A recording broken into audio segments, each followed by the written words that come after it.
ഭാരതം വിഭജനം നേരിട്ട് കണ്ടതിന്റെ നടുക്കവും പേര് ജീവിക്കുന്ന ആയിരക്കണക്കിന് ആളുകൾ ഇന്നും രാജ്യത്തിന്റെ പല ഭാഗത്തുമുണ്ട്.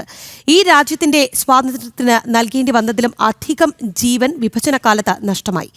രാജ്യം സ്വാതന്ത്ര്യദിനം ആഘോഷിക്കുമ്പോൾ അവരിൽ പലർക്കും ഇന്നത്തെ ദിവസം വേദനയുടേതു കൂടിയാണ്.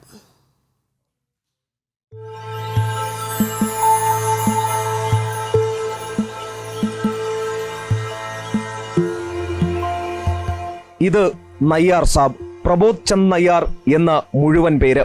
വയസ്സ് 90-നോട് അടുക്കുന്നു. വിഭജനകാലത്ത് പാകിസ്ഥാനിൽ നിന്നും ഇന്ത്യയിലേക്ക് പലായനം ചെയ്ത കുടുംബത്തിലെ അംഗം. ഓർമ്മകളിൽ ഇന്നും നടുക്കമുണർത്തുന്ന വിഭജന കാലമുണ്ട്. Before partition is started, everything. Sardars and Hindus both. Sardars were most because they were very apparent. They were having this distinction is there. So Mohammedans could identify and jaldi attack them. ലാഹോറിൽ നിന്നും പഞ്ചാബിലേക്ക് വന്ന ട്രെയിനുകളിൽ മിക്കതിലും കബന്ധങ്ങൾ നിറഞ്ഞിരുന്നു എന്ന് അദ്ദേഹം ഓർക്കുന്നു. കലാപകാരികളിൽ നിന്നും രക്ഷ നേടാൻ ആയുധങ്ങൾ സംഭരിച്ച വീടിന് കാവൽ നിന്ന നാളുകൾ.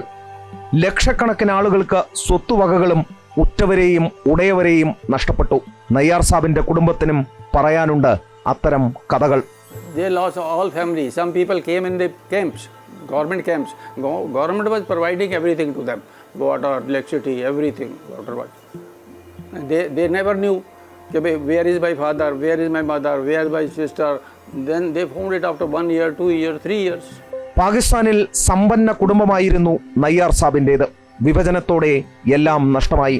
സർക്കാർ നൽകിയ നാമമാത്രമായ സൗകര്യങ്ങളിൽ ഇന്ത്യയിൽ കഴിച്ചുകൂട്ടേണ്ടി വന്ന നാളുകൾ. അഭയാർത്ഥികളായി എത്തിയ 10,000-ങ്ങൾ മുഴുപ്പട്ടിണിയിൽ. ഭക്ഷണം നൽകാൻ കഴിവില്ലാതെ കുട്ടികളെ കിണറ്റിലെറിഞ്ഞ് കൊല്ലുന്നത് പോലും നേരിട്ട് കാണേണ്ടി വന്നു അദ്ദേഹത്തിന്. Everything lost. My uncle, we call it Tauji, my uncle father's elder brother, he was at Jalandhar near that Adampur where we came. So he had some joint property, brothers also had joint property, he had some papers. So that papers we gave it to the government and we got some land. But everything was left there.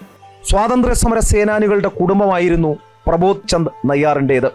കുടുംബാംഗങ്ങൾ ജയിലിൽ കിടന്നപ്പോൾ അവർക്കൊപ്പം 2.5 വർഷം കുഞ്ഞു നയ്യാറും ജയിലിൽ ജീവിതം ചിലവഴിച്ചു.